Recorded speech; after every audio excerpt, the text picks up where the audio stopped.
Coming up next, I'm going to help you get promoted. And then a generation unemployed, how another class of students dealing with the unemployment market. This is the Ken Coleman Show.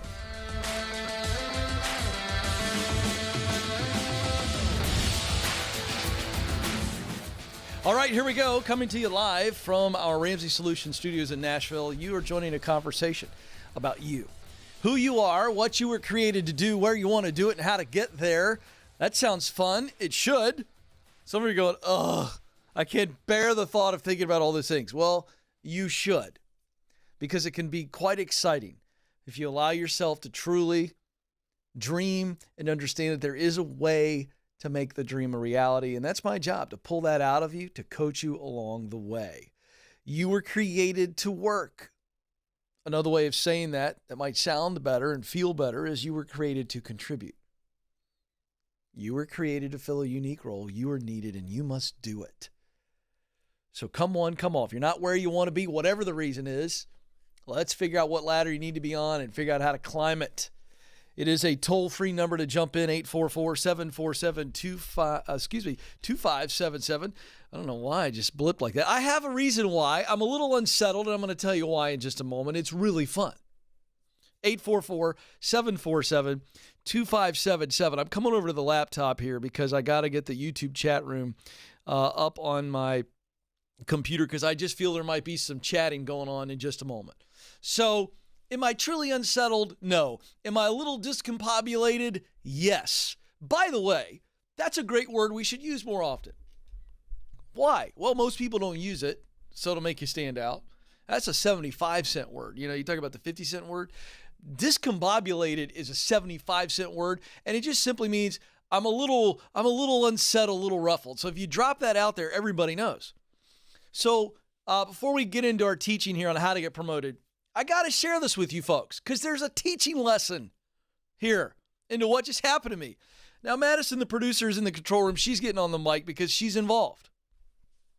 So I do my show prep. Madison and I work together every day. I do my show prep in the morning. So when I roll in here to the studio, I'm usually in here somewhere between 5 and 10 minutes before we go live at noon Eastern Standard Time.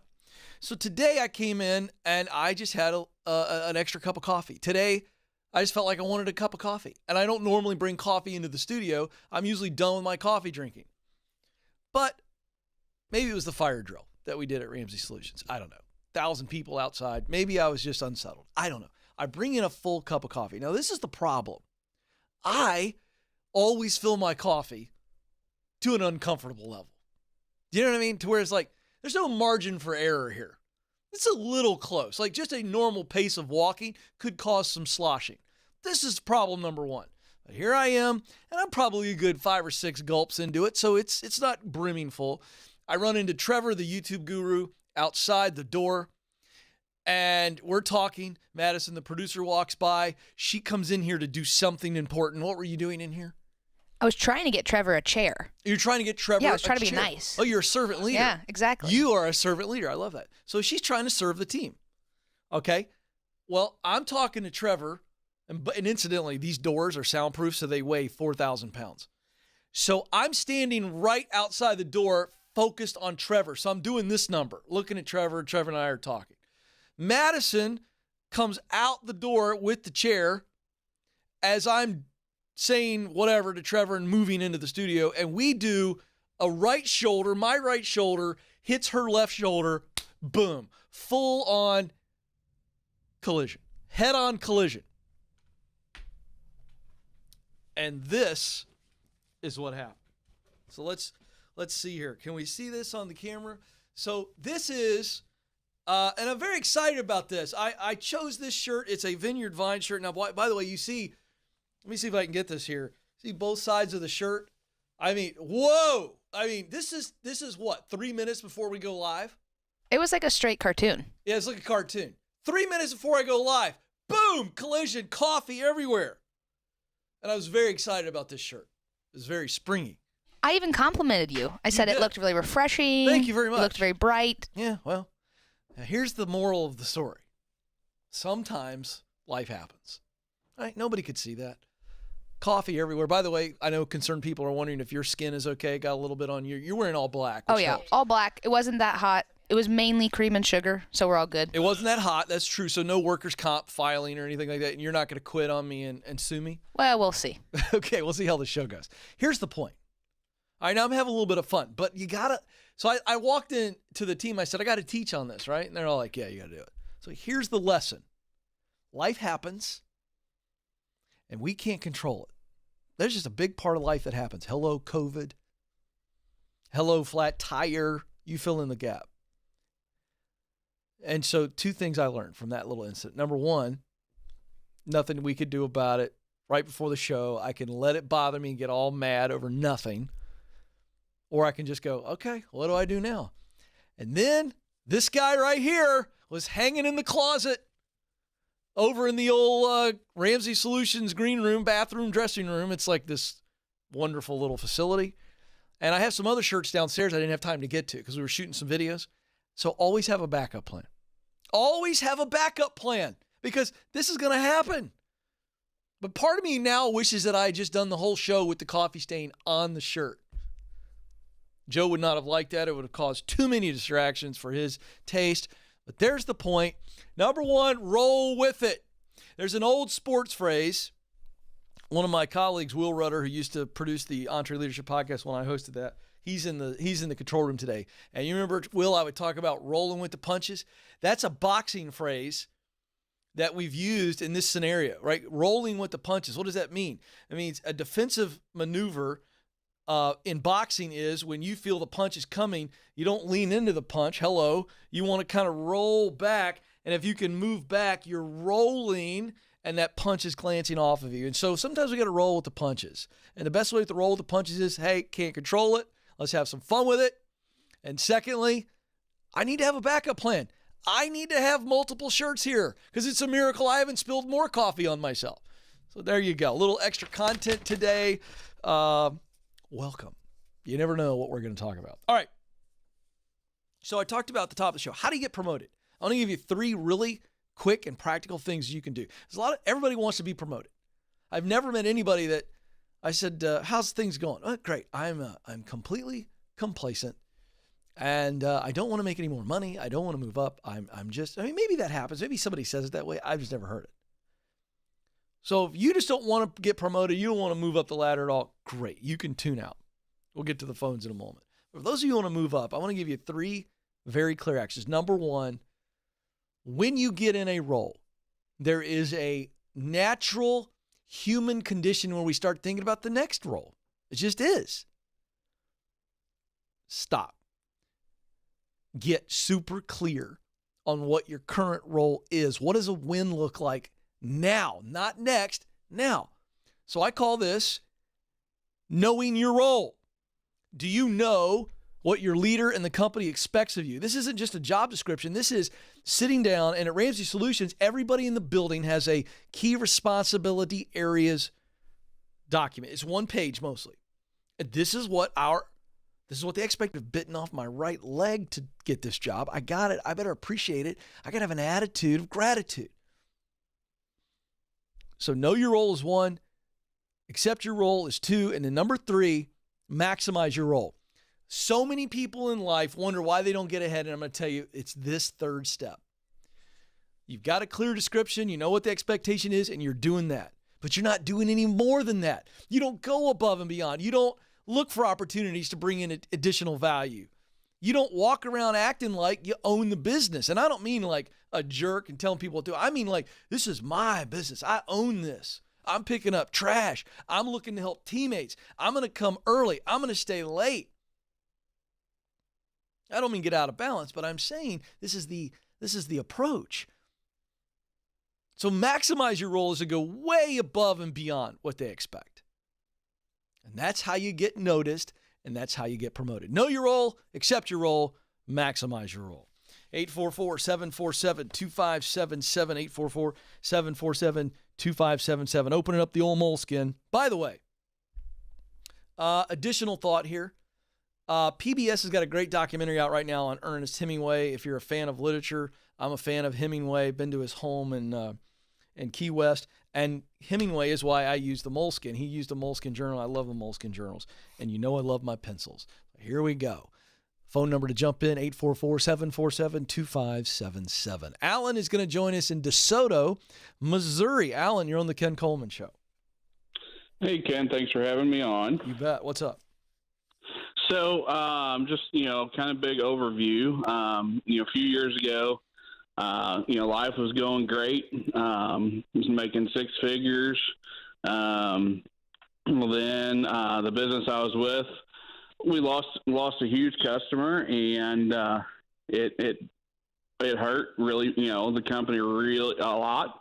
So ended up selling that business almost 2 years ago, and then kind of since then, it's kind of been just trying to find my place again. I've had 3 or 4 different positions. So when I was with that company, I was making six figures. And each step after that I've been looking, it's kind of been less and less and less. I'm like, I'm kind of to the breaking point and just trying to figure out where I need to go. I know where my passion is. And, well, okay, stop. Stop. That's okay. what I want to know. What's your passion? Because I define passion as work you love. So what is that for you? Honestly, it's agricultural sales. Agricultural sales, that's the work you love. Yes, sir. And does it produce a result that matters deeply to you? That's your mission.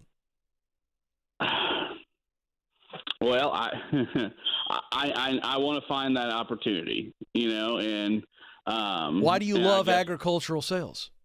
Well, sales has always kind of just having that communication with folks has always come easy to me, and my educational background was agriculture, and I don't know. I feel that's, So I don't think it's so much about agriculture as much as you love selling. And the reason you love selling, right. The reason you let me try to help you here, because we're going to have to deal with your emotions as well and your state of mind. But I want to at least get you clear first. And then I'm going to come back and we're going to deal with the stuff you're going through because it's tough. But What I think I'm hearing is you love sales because of the connecting part. You're really good at connecting and you enjoy that human interaction. Yes. And I also think that you look at sales as not this thing that I'm just doing to make money. I'm selling a solution that really does solve the customer's problem, and I take great joy out of that. Correct. Yeah, you don't see yourself as a salesperson. Sales. Yeah, you're a solution provider, not a salesman. Right. Okay, so back to that question when I said, does it produce results that matter to you? The answer is yes. When you're in a sales role, you are producing results that matter to you, and it's really about solution and service. Mm-hmm. Solution and service are the motivators for you. Am I right? Does that sound right? Yes. All right, good news. You could sell anything. Doesn't have to be agriculture just because you have an agriculture background. I get it. But the point is, as long as you're selling a product or a service that you believe in and you see how it helps people and it provides a solution and it allows you to serve, then you're in your sweet spot. Make sense? Yes. Yeah, it does completely. Okay, great. It's that finding the right, the right fit. So I get it, but I want to now dig into why you've had 3 or 4, you said 3 or 4 jobs in the last 2 years since that company sold and you were kicked out of the nest? Yes. Were they all sales jobs? No. Okay. No. How many of them weren't sales jobs of the 4? Let's see. 2. Okay. So what were the 2 jobs that weren't sales? It was location manager. I guess there was a little sales thrown in, but it was more management side. Which okay, let's play this out. Did it allow you to produce the results of a solution and of serving?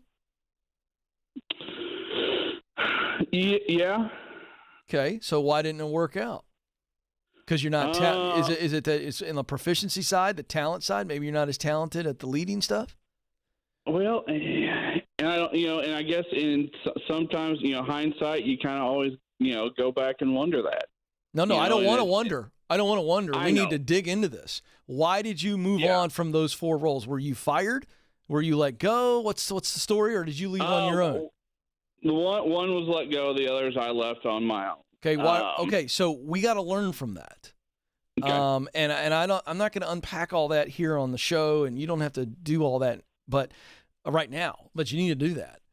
And I think what I'm going to tell you is that if you're in your sweet spot, you're using what you do best, your talent, to do work you love, your passion, to accomplish results that matter to you, mission, then you're going to have the juice if you're in a healthy environment.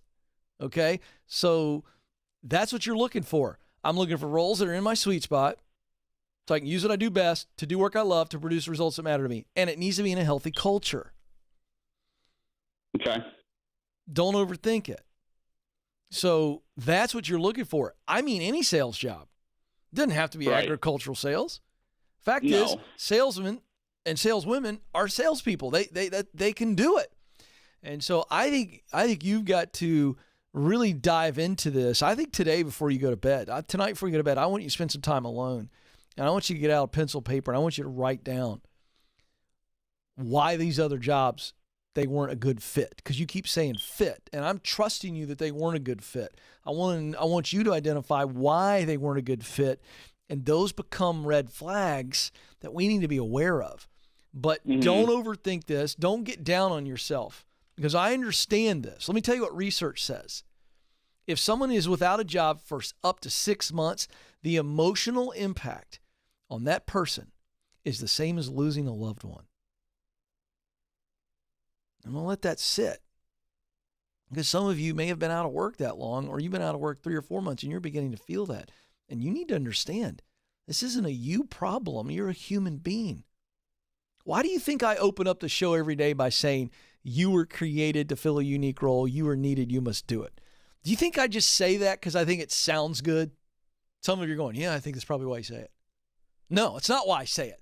I say it because it speaks to your soul. When I say that you were created to work, it's because we all long to make a difference, to contribute a result. So when someone is out of work, if the data says, and it does, that when someone is out of work up to 6 months, the depression and the emotional damage is the equivalent of losing a loved one, a spouse, a child, then that's got to go ding, ding, ding for you. Oh, what Ken is saying is right. When I'm not contributing and I don't experience meaning through contribution, and the way we do that is relationally and professionally. That's it. And when I'm not contributing professionally,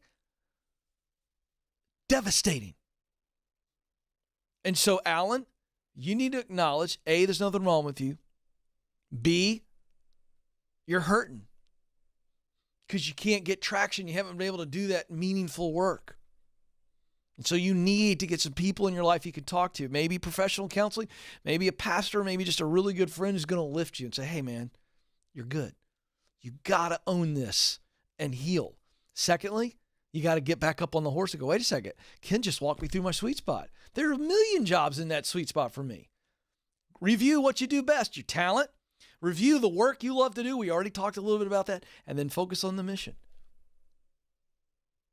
The results that matter. And folks, when you do that, oh my goodness, the reason I use the sweet spot analogy is not just because of the sports analogy. When the ball is struck on the instrument, it travels further and faster and great performance. That's all true. But it's also because it's a circle. And inside that sweet spot or contribution zone are multiple jobs, multiple career paths. And when you realize that, it takes the pressure off. Now I just got to go and I got to move forward. So Alan, you got this. Don't you dare quit. Don't you dare allow doubt to hang out in your head any longer. Something wrong with you, Alan. You don't have what it takes. Oh boy, I've been there. It does not take long for the voice of doubt or the voice of fear to completely take over your entire mind. And that's scary stuff. When I'm thinking and feeling voices of doubt and fear, then that becomes my reality. And that's all I see. All I see everywhere I go is evidence that my doubt and fear are right. Versus going, hey, my situation is not my sentence. My situation is not my sentence. I can improve. So, Alan, get after it. All right, let's go to Mark now in Orlando, Florida. Mark, you're on the Ken Coleman Show. Hey, how's it going? Found you on Dave Ramsey a couple weeks ago and been binging your podcast ever since. Well, thank you. I'm honored. I'm loving the show and got my wife on it, and so she good. can figure out what she wants to do. Oh, but, I love it. I'm definitely going to call you back to figure out what I want to do. But she's going to be in the meantime, we're working the Dave Ramsey steps to get out of debt so that we can both do what we love, debt free. But right now, she might be moving possibly to a different position within the company she's in. She's doing the same thing she's been doing for about 15 years, but she was doing it for another company, and she's been with this one for I think 3 years now. It was a big pay cut. It was a big vacation cut. So my question is, when she moves into that new position, is it okay to ask for more vacation like you would have if you would have had it for 15 years, with that other company? Because when she first took the job, she just was happy that she had the job and she really didn't negotiate anything. But now that she has it, and we're on a little more sound footing, just wondering when she moves into that, if it's okay to somehow ask for that. What's her current vacation time? It's only like I think like a week or a week and a half, like it was a new employee. Okay, and how long has she been there? I believe it's 3 years now. Okay, and is there some sort of history of based on time served at a company that you get more vacation time? Is that already written out? I don't. Well, as far as they told her when she first got there, we can't count your 15 years at this other company, but they do have, like, if she's there for 30 years, I know she works her way up to whatever the number is. Okay, so you just answered your own question. So they've already told her when she got hired on that they're not going to, her past employment and past employer, they're not going to just grandfather another company's vacation policy, and that's not in any way abnormal. So they've already answered that question. Okay. So you asked me that. I guess I just didn't know if it was abnormal or not, or if it was okay to try, if they really want her or something. Well, they want her, but that doesn't mean that they're going to go, well, we have a vacation policy for everybody else in the company, but because you're Mark's wife and you called the Ken Coleman Show and you got a couple of key points, we're going to give you a completely different vacation package. I'm being silly to make my point. They've already told her that this is what it is. There's already a policy in place. She's been there 3 years. So whatever their current thing is, that's the deal. Like, so she can go to HR and ask, hey, I just want to get clear on vacation time again. What's the increments and when does it go up and blah, blah, blah, blah. You can get information, but no, I don't think she goes in for an internal move and says, hey, I want to talk about that vacation policy. I don't think that's wise. I think if it's already spelled out, it's spelled out. If it's not spelled out, then sure, she could bring it up. But it sounds like to me it's already spelled out, but let's go get confirmation.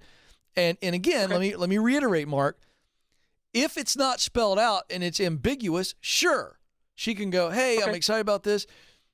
We talk about compensation. Is there a way to talk about vacation? Is that a organic thing by department? If there's nothing in writing, but I got a sneaking feeling that it's all in writing, and let's go find that out first, and then it is what it is. She's not looking to be Joan of Arc, on vacation policy. I say things like that, Joe, and I realize a large part of the audience has no idea who Joan of Arc is. Nope. So I feel more and more like, golly, I got to explain this stuff. Go look up Joan of Arc. It'll be good for you. But let's just say the female warrior, amazing revolutionary Joan of Arc. So that's what I meant. It's not Mark's wife's job to be that for the rest of the company, so I don't think that's wise.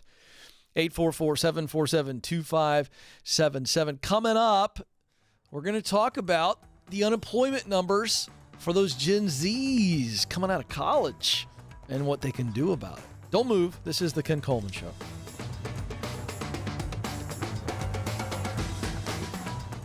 Our world is changing, but so are we. Now, we see a smile through someone's eyes. We conquer our struggles and cherish each moment because we're shielded through faith and assured by hope. And greatest of all, we love. The world is different, but so are we.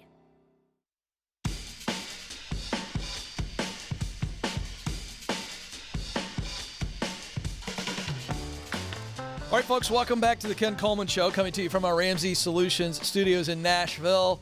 I want to talk about some stuff here that is that's happening that's going to affect this younger generation and what to do about it. But first, I want to remind you, we're super excited. We're bringing our Get Hired event back. We launched this event in June of last year, and that was obviously about 3 months into the pandemic, where it was just jobs were coming to a screeching halt. And it was just people dropping from jobs like flies. It was unbelievable. And so we know the economy is different right now, but there's still a very competitive environment. Good unemployment numbers, but still a very competitive environment. More on that in a minute. But we're bringing the Get Hired event back. It is a live stream event. We're going to have a live crowd, I think about 250 seats. So I want to say to some of you, if you want to come to this event and be in person, if you're in the Nashville area or you're a day trip away and you want to come on in. You can watch the show that day and then be with us that night. It's going to be a really fun event. We're going to do some great stuff for our live audience. For the rest of you can watch it anywhere you've got a device. April the 27th, 8 Eastern, 7 Central. April the 27th, 8 Eastern, 7 Central. Tickets start at just $20. We have tiers with all kinds of goodies. It'll cost you a little bit more, but still an unbelievable value. I want to point out this would be a great graduation gift for some of you. You need a great gift for a loved one or a friend who's graduating college. This event is for anybody looking to just change jobs. It's not so much like just get a job. Some of you need to get a job, just a day job, because you're coming out of college. Some of you need to move from part-time jobs to full-time jobs. Some of you want to switch careers. This Get Hired event is super practical. It's going to be a lot of fun, high energy. Text the word HIRED to 33789. Text the word HIRED to 33789. All right, Joe, it's time for In the News.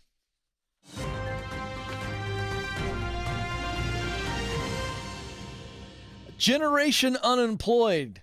Another class of graduates faces pandemic-scarred future. This is from NPR. Wow. Does anybody want to take just a moment to realize that there's people who get paid full-time to write headlines designed to really scare the you-know-what out of you? Holy moly, I read this headline. What's going on? Another class of graduates faces pandemic-scarred future. Can we just start with that? That's too much. It's ridiculous.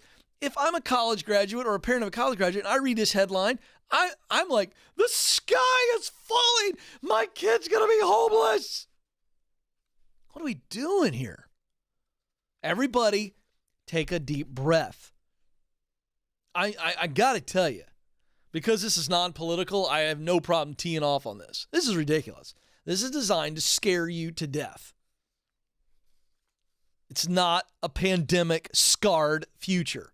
Goodness gracious. However, it is a difficult and competitive job market for kids coming out of college. But in no way, shape, or form should this competitive market and this current situation scar their future. All right. Here's the reality. The job market is coming back. We're in the low sixes of unemployment across the country.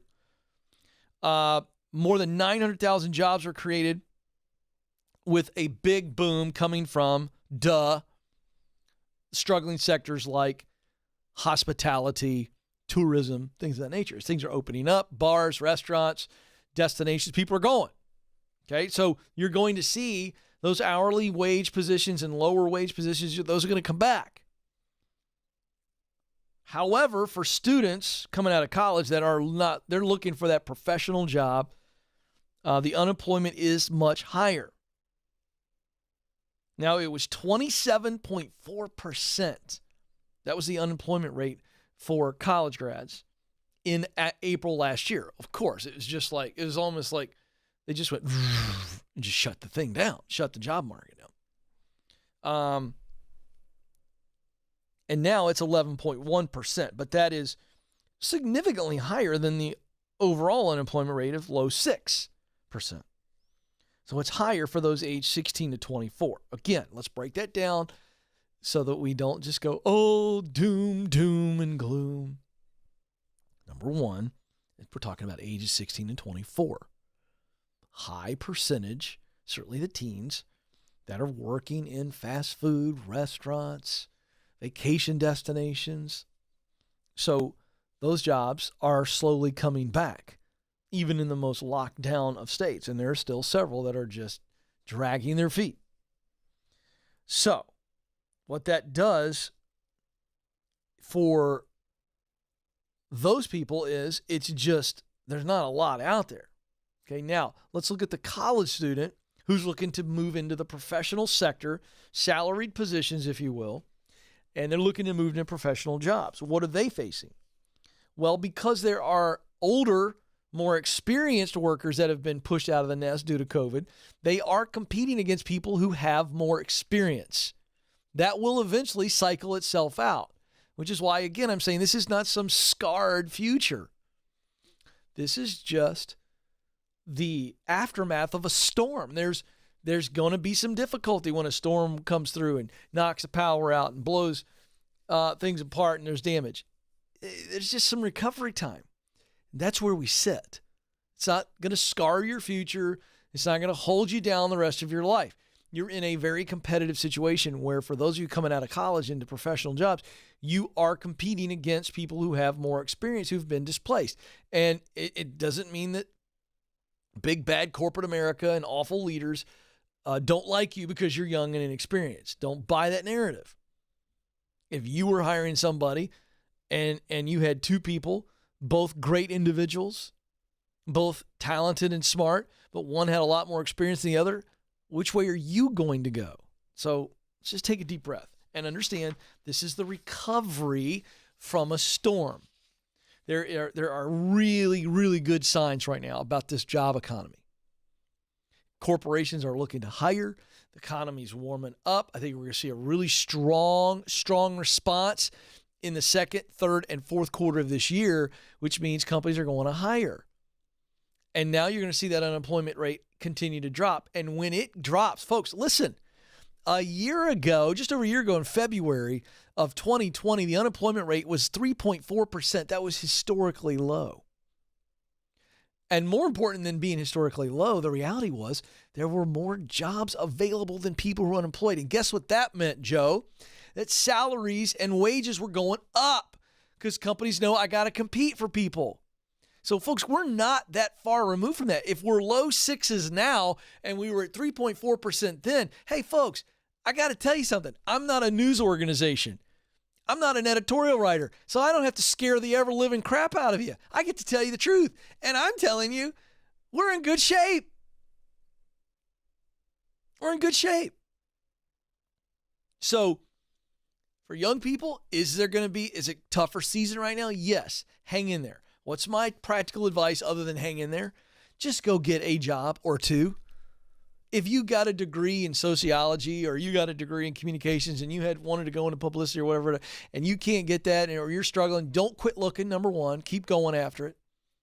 Number two, instead of sitting at home and being miserable and depressed and all the things, which I understand, get out and work. Deliver pizzas, drive Uber, go work somewhere with your hands and serve people, love on people, and make a good hourly wage. Save some money. Start paying off that student loan debt. Get some momentum in your life while you're continuing to look. And then the opportunity is going to pop. But don't just sit around going, woe is me, I can't get a job in my degree. Well, I'm going to tell you something. If that's what you are thinking about, and you just think, well, I was busy today, Ken. I sent 150 resumes out on LinkedIn. Yeah, that's like me going, hey, well, I come in the house tonight. My wife goes, how'd your day go? Stacy, it was fantastic. You're not going to believe this. I went out on 65 and spit in the wind. It was great. That's what 150 resumes on LinkedIn is doing. You might as well go spit into the wind. Oh, nothing happened. Yeah, I know. That's why I wrote the Proximity Principle. Go get the book. Go get the resume guide, the interview guide, the follow-up guide at kencoleman.com. Get active. Do something. Don't accept your situation as a sentence. I said that earlier in the show. It's your situation. Don't get down, get busy. Don't get discouraged, get determined. It's going to be okay. And parents of young people, why don't you tell them what I just said? Go hit the rewind button, write it all down, and claim it as your own. I don't care. It's going to be okay. The sun's coming up. My time is almost up. But before I let you go, you matter. And you do have what it takes. Thank you so much for joining us. Until next time, this is the Ken Coleman Show. Press on.